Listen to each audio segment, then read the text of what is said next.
Pride weekend officially kicks off right here tonight at 6 o'clock. Right now, we're going to bring you out here live. We hear from 3 San Diego seniors share their memories of Pride. What to expect for the Pride Parade and the rest of your weekend. Disciplinary action finally handed down over the devastating USS Bonhomme Richard fire. Yo solamente quiero justicia. All I want is justice. A wrongful death suit is in the works. The family of a man killed by a barrage of gunfire into a suspected stolen car. They're not just graduating from class, they're graduating into great new jobs. A unique program giving people a path to success. CBS 8 News Live at 6 starts now.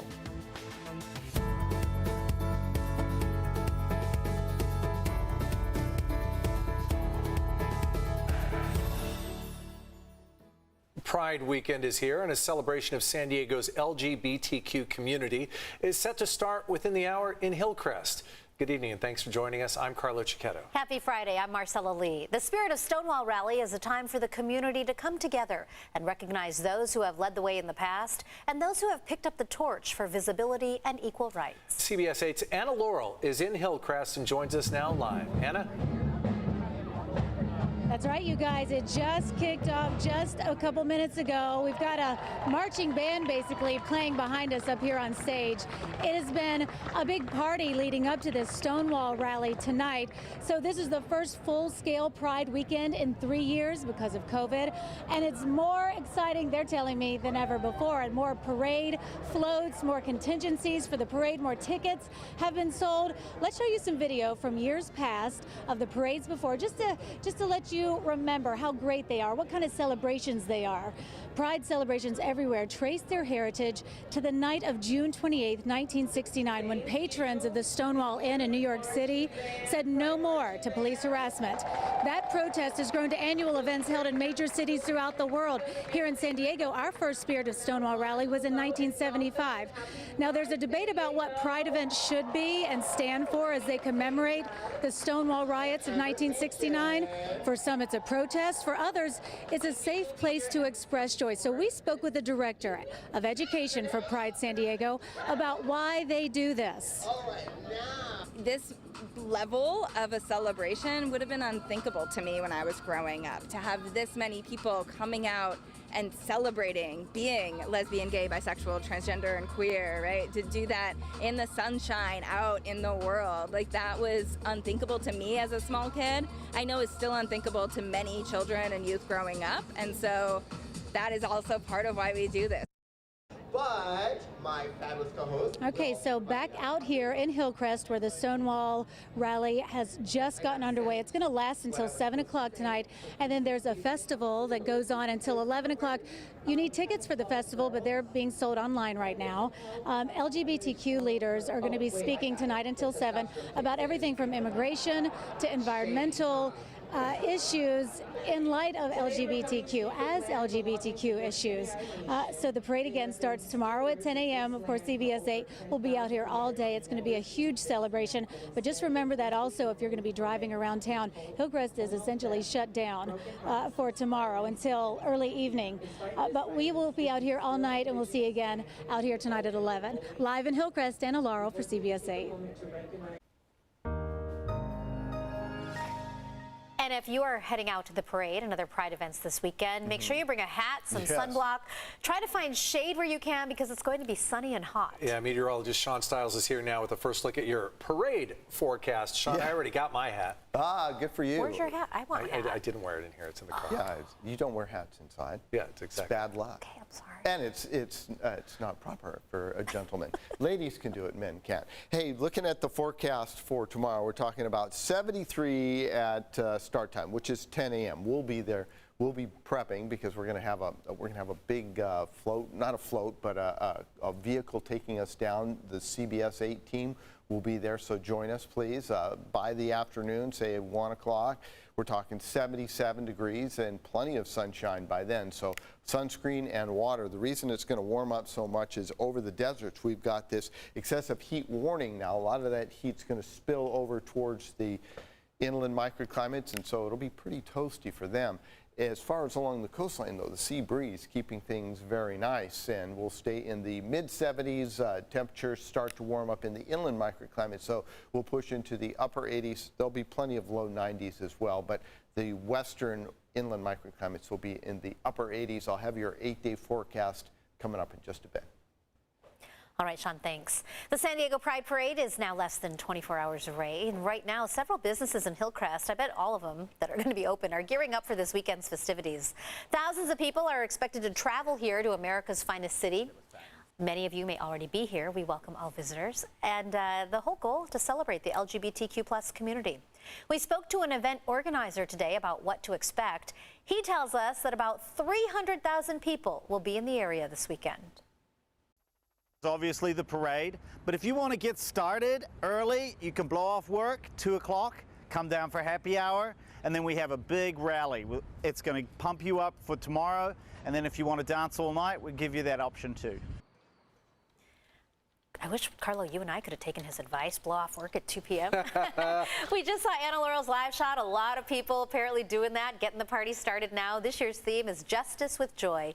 The parade starts at 10 a.m. tomorrow. The Pride Parade in Hillcrest is Saturday. Tomorrow, Jesse and I are going to bring you live coverage from Hillcrest and Balboa Park.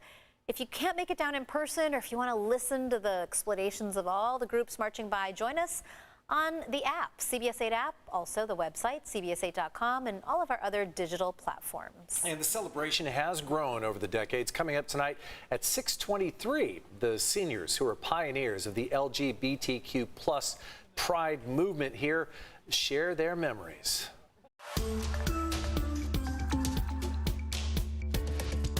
So Pride celebrations this weekend, Comic-Con next weekend. Those come as the county moves into a COVID-19 high-risk category.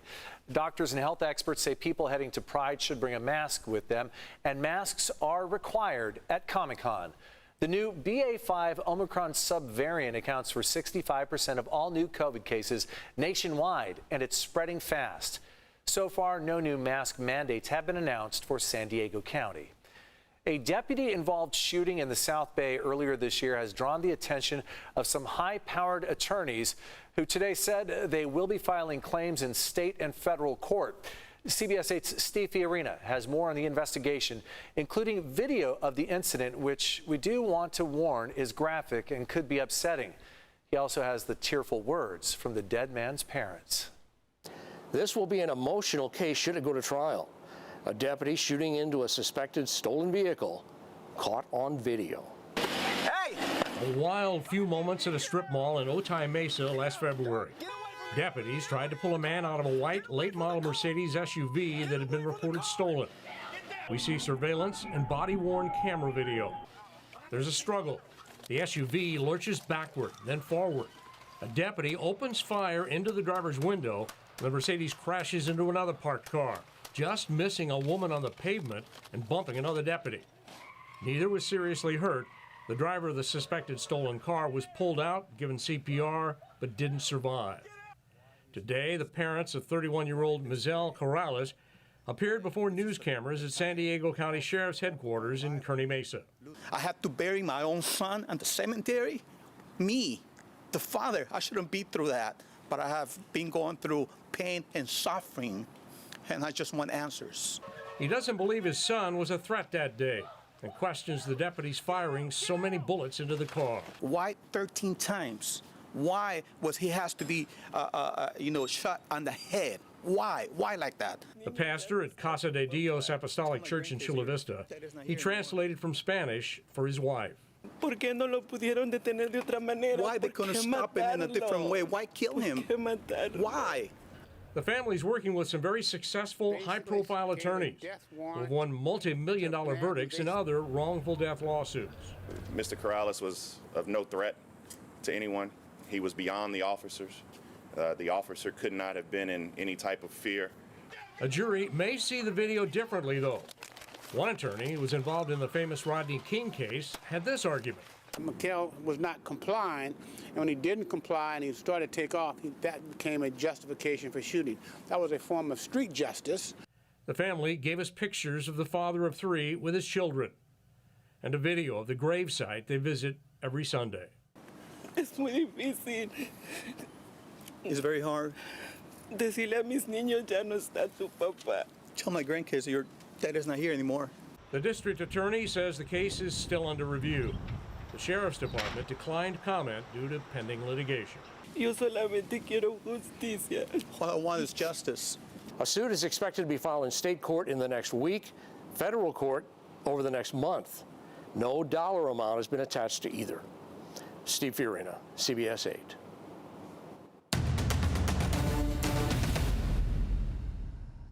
Truckers protested this week at the ports of Los Angeles and Long Beach and have more plans to protest next week at the Port of Oakland.